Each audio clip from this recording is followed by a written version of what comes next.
My name is Gia. I've been married to Josh for 3 years now. Even though we haven't had kids yet, we are happily sailing through our married life together. His family has a large number of close relatives, and they all get together over Christmas. I get roped in to entertain these guests. Josh being the eldest son, and I, as his wife, I'm supposed to assist his mother in preparations. It wouldn't be so bad if it were just that. The toughest part for me isn't Christmas, it's Thanksgiving. During the 4-day weekend, all the relatives gather at once and feast together. I have dreaded this holiday ever since I got married. It's not that I dislike having holiday parties. In fact, I enjoy them a lot. I don't mind cooking or making various preparations when relatives come over. It's the blatant mother-in-law's bullying that I can't stand. Right from the start, she viewed me as a woman who stole her precious son, an enemy. She's got this perception. When we went to visit her the day after our wedding, she straight up said to my face, "I don't acknowledge you as my family. Mark my words." Even I, someone who has thick skin, was stunned to say the least. I thought, wow, is she seriously that jealous of me?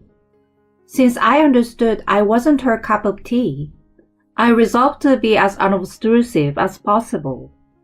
However, I remain an enemy no matter what I do to comply, and she's never pleased with me.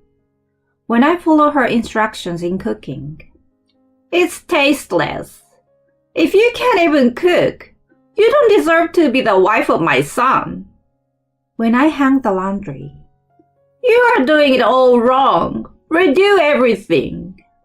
When I clean the room, "There's still dust over there. What are you, blind?" Just like that, she criticizes every move I make. When I talk to Josh about it, he says, "Yeah, she's going a bit too far. Let me speak to her." He asked her to tone down her remarks about me, to which she weeps crocodile tears, saying, "I just want her to be a good wife." She tried to get his sympathy. I'm like, who would fall for fake tears like that? To my shock, Josh starts comforting her. "Mom, I'm sorry. I didn't mean to hurt you. I just want you guys to get along, you know." He nearly tears up himself. It's so pathetic that it makes me want to cry. When something like this happens, he calms up around her for a while. He even tells me, "Mom cares about you and is looking after you. Can't you meet her halfway?" It reaches a point where I can't take it anymore. I'm doing my absolute best, you know, but it seems no matter what I do, she isn't happy. So what can I do? I end up snapping at him, although it's not entirely his fault. He's been acting all nervous lately, trying to make things between Yolanda and me. That's been irritating me for some reason. When I raise my voice, he seems lost and just mutters, "Sorry." That's all he says. If he's sorry, he should do something about his mom. But it seems whenever she cries, he can't help but feel terrible. I get that he is kind, but he should have my back at all times. That's how I have been feeling all along. As my bad relationship with Yolanda continues, Thanksgiving arrives again. As usual, we were summoned to her place, and I'm getting ready with food and drinks for the impending crowd of relatives. Josh tries to help, but Yolanda holds him back, engaging him in a constant conversation to keep him from assisting me. Despite his troubled look, he can't ignore her and ends up chatting with her. After a while, The relatives start showing up one after another. I know most of their names, but there are a few unfamiliar faces. I signal Josh over and ask, "Who are they?"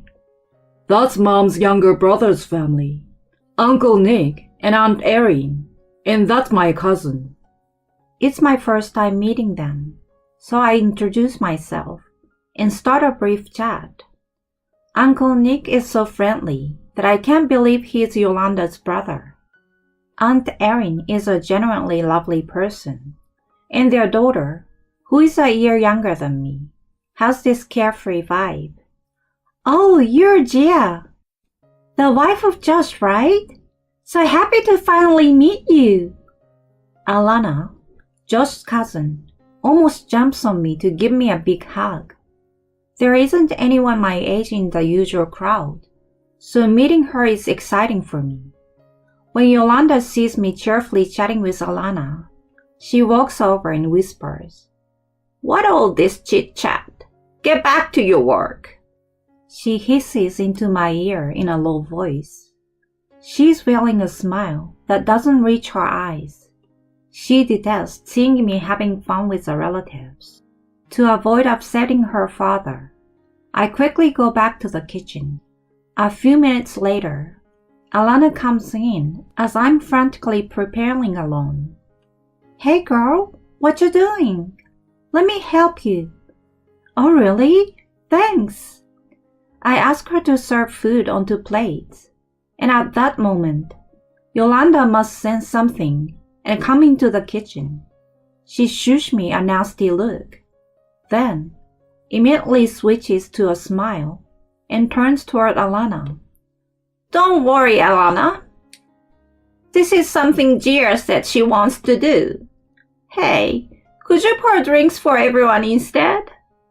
Alana gives me a worried look, but dealing with Yolanda's mood swing is more of a hassle, so I say, "Yeah, I'm good here. So can you handle that for me?"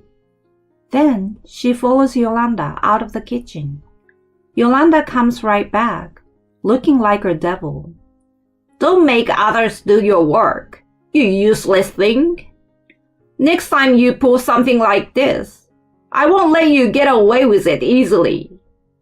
I simply apologize and continue with preparations in silence.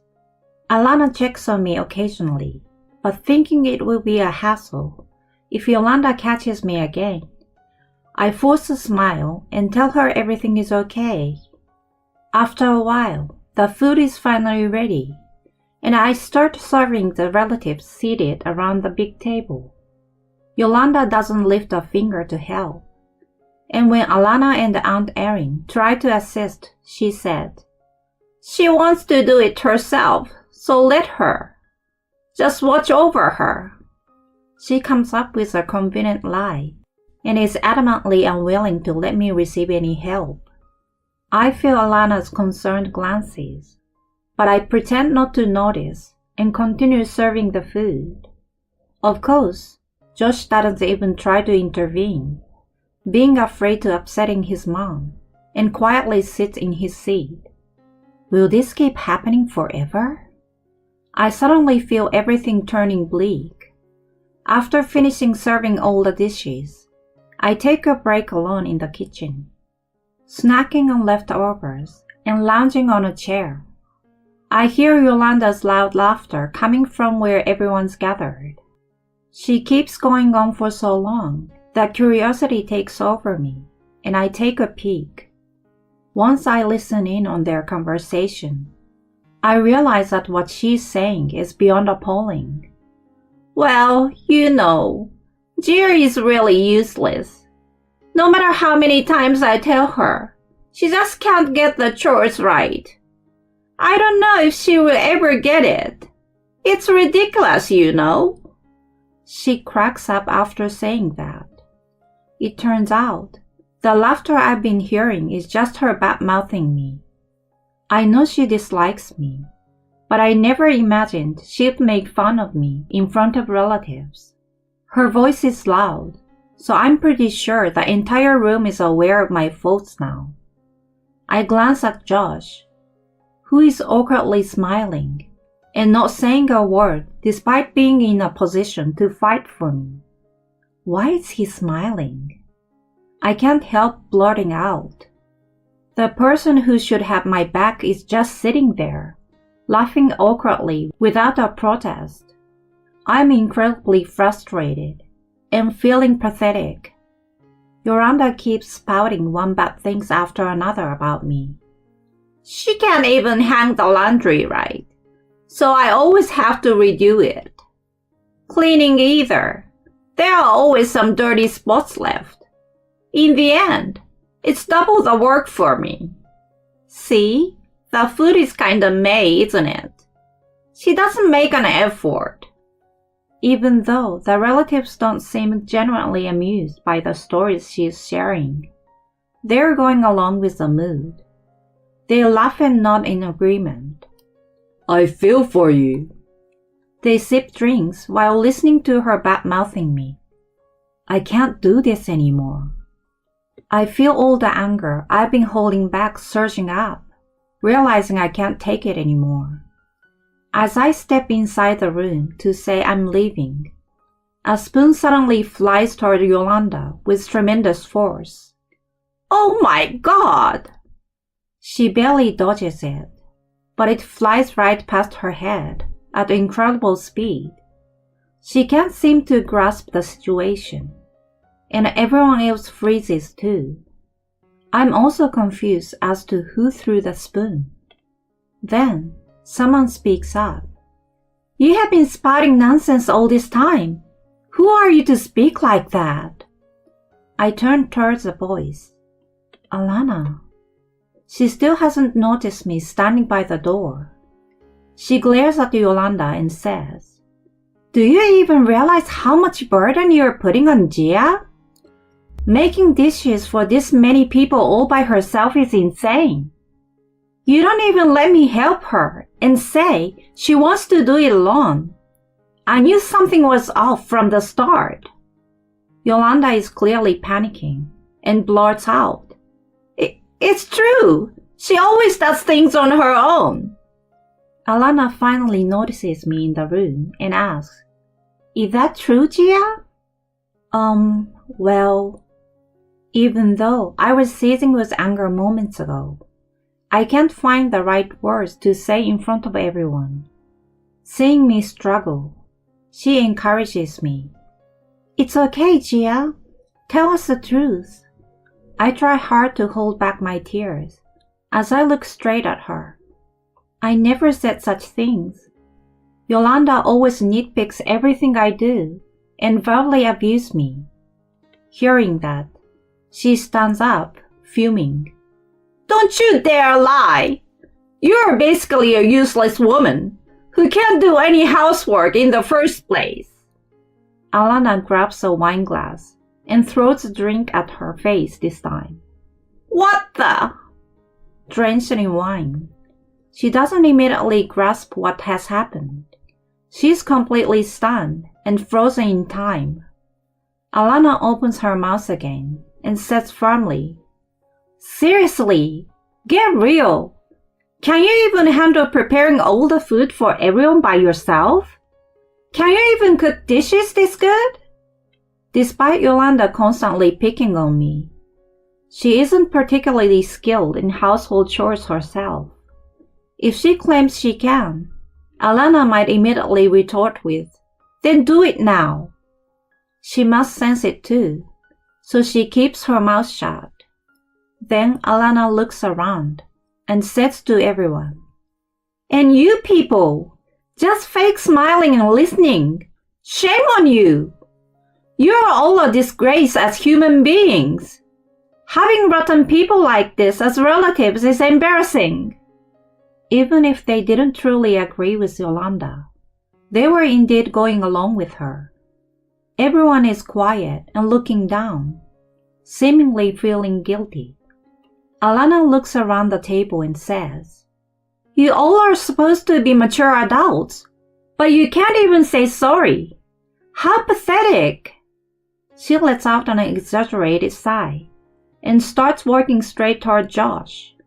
She then grabs a wine bottle nearby and pours it upside down over his head. Looking confused, he's at a loss for words. How about that? Feeling refreshed now? Just so you know, you're the worst. Despite your wife always going through this, how can you just sit there like it doesn't concern you? Are you a statue or something? Should I toss you out like bulky garbage? Scolded by his younger cousin, he's thrown off balance. Well, I've tried telling my mom a few times. He tries to justify himself. If nothing changed in the end, it's pointless, isn't it? You can't even understand something as basic as that? You're failing as a husband. I feel so bad for Gia. She's way too good for Aunt Yolanda and you. She brings a hammer down on his head. Suddenly, he stands up and walks toward me. He then immediately starts apologizing. I'm really sorry, honey.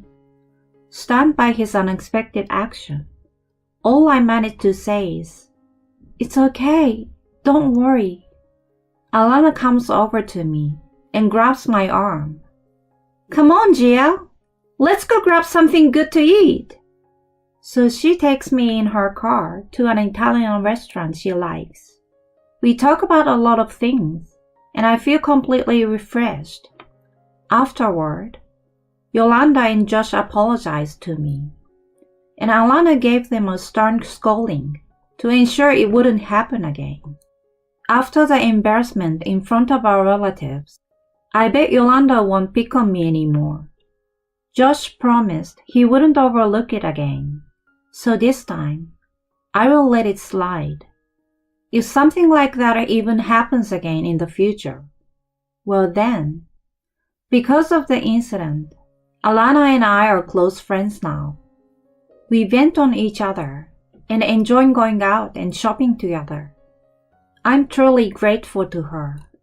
My current position and environment is all thanks to her, you know. Since that incident, Yolanda stopped giving me a hard time and even started helping with cooking. I've reduced my visit to her place and kept a balanced relationship. I hope we can maintain this moderate distance and continue our good relationship for a long time.